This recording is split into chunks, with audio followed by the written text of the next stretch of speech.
My name's Vic Wells. I'm from Alt Law. We're a brand new legal advice and strategy shop, and we're dedicated 100% to you, founders, investors, and innovators in the space, and everyone that's pushing the envelope forward. Today, we're going to go a little rogue. This panel is SAAS This. I'm joined by three powerhouses in the sector, and it's my pleasure to introduce Luke Spiller from Servgard. Luke, I'm going to call you the pipe guy because you're all about information and you're in the construction space, so I hope that's okay. Okay, and we're also joined by Warwick Powell. And in your earlier panel, you were not the ag guy, you were not the meat guy. Are you this? You're the sassy guy. Okay, I was gonna go with time value of money guy. Okay, all right. And we're also joined by Daniel Montoya. And Daniel, you're from Day by Day, and you're disrupting in the insurance space. So I'm gonna call you the insurance guy. That's okay? Okay, fantastic. Gentlemen, I haven't done your introductions justice, so it would be lovely to hear from you a little bit about you and some of the projects that you're working on. Might start down there. Great. Thanks, Vic. Yep. I'm Daniel. I work as a CTO for Day by Day, and we are building an enterprise-grade insurance platform, decentralized for real-world assets. So we're hoping to disrupt an industry that hasn't been disrupted for a long time, and we're here to share that with you today. So I'm Luke Spiller. I'm the CEO of a company called Servgard, and our emphasis is applying blockchain to the contract space, so the within the construction industry, so smart contracts, payment times, that sort of thing, integrity of quality, that's what we're focused on. Yeah, and it's me again, Warwick Powell. Smart Trade Networks, we're basically a technology-focused organisation aimed at building out infrastructure that can support rapid adoption of distributed information systems across many diverse environments. Fantastic, thank you. So is it fair to say that the velocity and the volume of blockchain-enabled projects is reaching new heights day by day? What about the current state of the technology and market excites you the most? And have you observed any global trends or patterns emerging? Daniel? Would you like this one? Yep. Hello? Yep. Got it. Yep. So at Day by Day, we're actually currently working with multiple new technologies, including NFTs and DeFi pools. So we are trying to disrupt an industry by using emerging technology, and especially NFTs will help represent a unique policy. So when you think about insurance nowadays, there's set products that you can purchase in the market, but if you want something that fits your needs for a particular occasion, there's nothing really like that out there. If you had an expensive camera, for example, and you wanted to take it for an event, and you wanted to insure it for just that event, there's no way to actually do that in the market right now. So with a custom NFT policy, you can choose to insure electronics for theft and accidental damage, for example, just for those 2 days. And then the DeFi aspect will take care of all the claims payments as well as premiums. So it's a way of investors generating income through those pools. So for the unintelligent in the insurance space, how is this different to, say, Nexus Mutual? Yeah, I think the main difference between Nexus Mutuals and other protocols out there is that we insure real-world assets. So we're not looking at insuring your ape or your NFT. We're actually looking at insuring your mobile phone or your house as such. So real-world assets. Okay, great. What about you, Luke? Yeah, so in the construction space, there's been historically the registration of materials that are used within construction. The blockchain has been applied in that, particularly in Northern Europe. About 5 years ago, the New South Wales government just a few months back sponsored some development in that space as well, and that's in response to towers burning down, the Opal Towers and other issues globally. What's being ignored, though, in this space that excites me the most for blockchain and its application is that smart contract and looking for synergy between maintaining quality, rewarding performance and compliance to quality and licensing regulation. And then, of course, moving forward, maybe I'm talking 5 years ahead though, but the ability to export regulation to industry or markets that have regulation infrastructure gaps. So we have some amazing standards in Australia that still get broken at different stages of the construction phase. But we have wonderful regulation that can go to countries like Sri Lanka and those that are emerging markets that haven't quite got the research yet. And so I just see the transportability of blockchain technology and the different and codes and smart contracts just being a platform for seeing standards lift in the global construction space. So. Do you envisage that there will be greater compliance available with standards that are affected through the blockchain? The transparency that comes through blockchain and who's performing the work will in and of itself apply a pressure that regulators can't really apply right now. I mean, we have council inspectors and different compliance regulation already existing, particularly in Australia, but the incentive to perform that can be leveraged through the smart contract and therefore the reward, so an arbitrage payment type system, the moment something is complete, a reward financially is transferred straight to the party that's completing those works as long as it complies. And because no humans involved in administering that, the incentive to perform at a high level is ever present, as opposed to a regulator top down just enforcing it and fines and that type of thing. So that's the beauty of blockchain for construction that hasn't been tapped into yet. And it sounds like the costs of compliance will also dramatically decrease.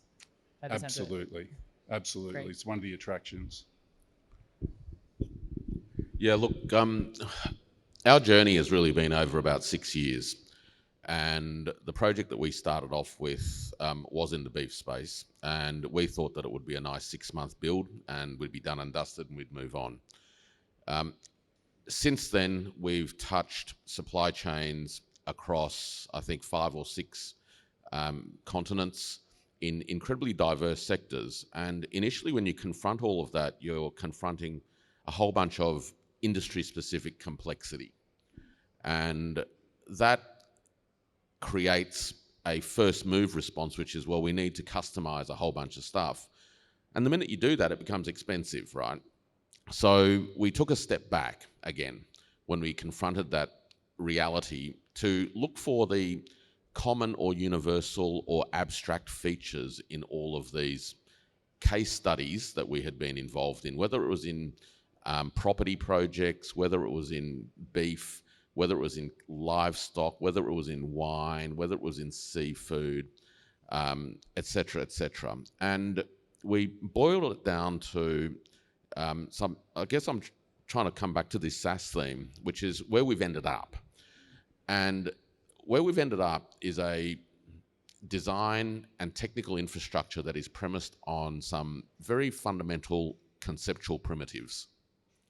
And those conceptual primitives is a way of thinking about the world through what we call an REA lens, so a resources, events, agents lens, which is a supply chain accounting methodology that's been around about 40 years, but was very difficult to operationalize back in the 80s when it was first conceived. And the reason for that was because it was data intensive. And in those days, it was incredibly expensive to do. So using REA, we've designed a technical infrastructure that supports asset registrations, maintaining and updating information concerning assets of any type, being able to drive that through customizations of forms and dynamic forms so that it suits the specific needs of specific industries, enterprises, and jurisdictions, and then enables us to transfer those assets through hands of custody. And that 6-month expectation has taken 6 years to reach a point where we're finally able, I think, to deliver into any industry a foundational solution using blockchains to track, register, and transfer assets.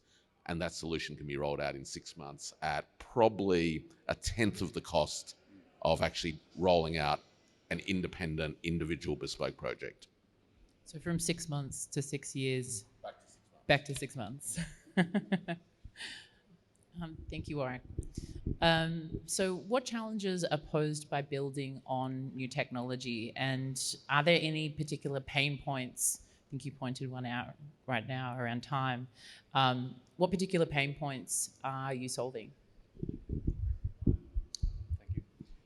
I think when you start working on new technology, the first thing is resistance to change. So obviously people are used to working a certain way, and they are going to be scared by new technology. And in the case of insurance, when you are relying on a decentralized platform to provide you with a payment when you need to make a claim, obviously there's a bit of trust that is required. And I think the biggest challenge is building that trust. And that's what the community and the proven record of security audits and best practices comes into place. The other thing is the user experience. I think we all agree that the blockchain experience for a new user can be quite daunting. So making sure that you make it as easy as possible for new users to onboard, that's a challenge. And onboarding new devs as well. In my team, we're always looking for devs. So anyone in the room is looking for a change, reach out. So yeah, onboarding new devs is a challenge, and teaching them to get up to speed with the technology quickly and in a proficient way. Yeah. So you're hiring. Always. What's the most exotic asset that you've seen on board? Someone actually uploaded a potato. They wanted to insure the potato. I'm pretty sure they ate it after that, so. Luke, have you got any potato issues? No potato issues, No, but registering buildings is a big deal, and you know the inputs into that, from the human inputs to the other resources, of course, the traceability of those materials, and that's kind of being done. That's being done and integrated into Australia. From the standpoint of the service that the software applications can provide the construction industry specifically, some of the challenges. It's such a complex contractual landscape, construction and asset management. When I say asset, I of course mean fixed assets.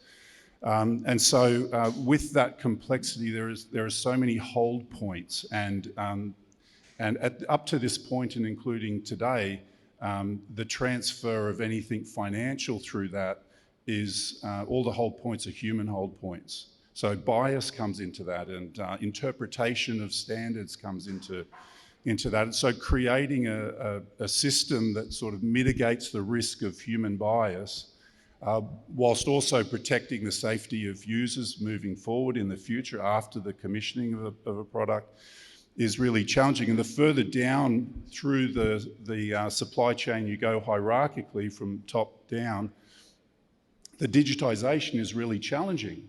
So the ability for individuals like, you know, my background, I did a plumbing apprenticeship and started a plumbing company here in Brisbane, and so sold that in 2012. But some of the complexity around on that end, the lack of knowledge around digitization on a trade level, and these are the individuals that are getting around maintaining the highest of standards, but the lack of digitization other than document transfer is really challenging. And that kind of results in a particular pain point that hasn't been addressed by blockchain yet and smart contracts. And that is addressing the fact that in Australia alone, $7 billion every year is held up in contract disputes. Globally, that amounts to $720 billion.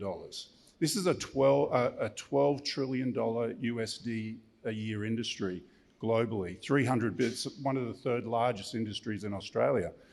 And yet we're ignoring so many of the pain points that result in so much pain and suffering. So if there wasn't a market failure there, I don't know what a market failure is. And so, so applying this smart contract technology into this space that incentivizes the adoption, but making it simple enough for the trade operator to apply the smart contract and hold builders to account, and builders to hold contractors to account, and to do that in a trustless type of a way, I see blockchain being the catalyst and smart contracts being an important part of that.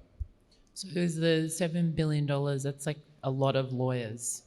Is the pain point the lawyers? The pain point's the lawyers. If we can get rid of lawyers through that process, that would be amazing. But what it does, what's interesting about this dynamic is, if we were to just look across the way from this building, there's a construction building underway, there would be 15 contracts administrators administering just that building alone on different levels, all with whether the cat was killed over the weekend, and these different nuances and biases and relationships going into interpreting different aspects of a building.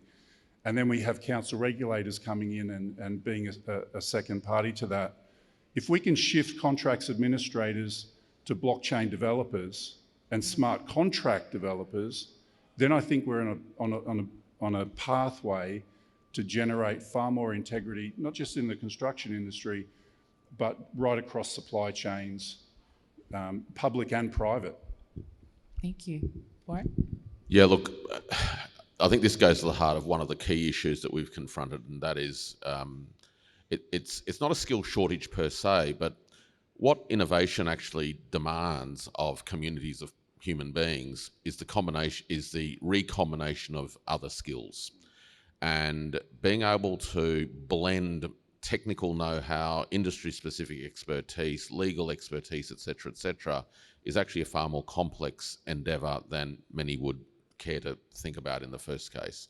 So I think that that's probably one of the biggest challenges we've had from day one, is that multidisciplinary recombination requirement to get diverse knowledge bases and skill sets onto a new common page.